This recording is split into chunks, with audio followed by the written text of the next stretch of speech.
এই অসময়ে পালং শাক খুব একটা বাজারে দেখা যায় না, আর যদি দেখাও যায় এক আঁটি পালং শাকের দাম 40 থেকে 50 টাকার মতো রাখে। কিন্তু আমার হাতের এই পালং শাকগুলো একেবারেই অমূল্য, কারণ এগুলো আমি বারান্দায় চাষ করেছিলাম। তো বীজ বপন করেছিলাম 1 মাস 20 দিন আগে। বীজ বপন করার পর 10 দিনের মাথায় কিন্তু ছোট ছোট গাছ হয়েছিল। আর আজকে আমি এগুলা উঠিয়ে ফেলতেছি, কারণ এই পটটার মধ্যে আমি লাউ গাছ লাগাবো। তো উঠাতে উঠাতে দেখলাম প্রায় এখানে অনেকগুলাই পালং শাক হয়েছে, এক আঁটিরও বেশি, প্রায় 2 আঁটির কাছাকাছি।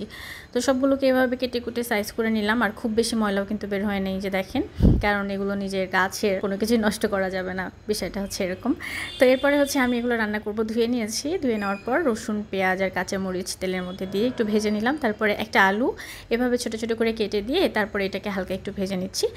এরপর এর মধ্যে বেশি কিছু দিতে হবে না, জাস্ট একটু লবণ আর একটু হলুদ দিয়ে এটাকে আর একটুখানি নাড়াচাড়া করে নিয়ে এখন আমি এর মধ্যে একটু পানি দিয়ে দিব। এই জন্য যেন আলুটা একটু সিদ্ধ হয়ে যায়।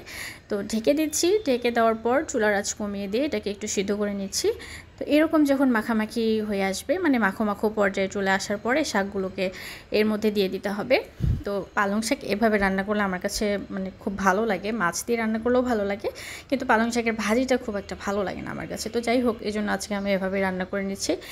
এবারে শাকটাকে উল্টে পাল্টে এভাবেও নাড়াচাড়া করে নিয়ে রান্না করে নিতে হবে। এ পর্যায়ে এসে কিন্তু ঢেকে দিলে শাকের কালারটা চেঞ্জ হয়ে যাবে।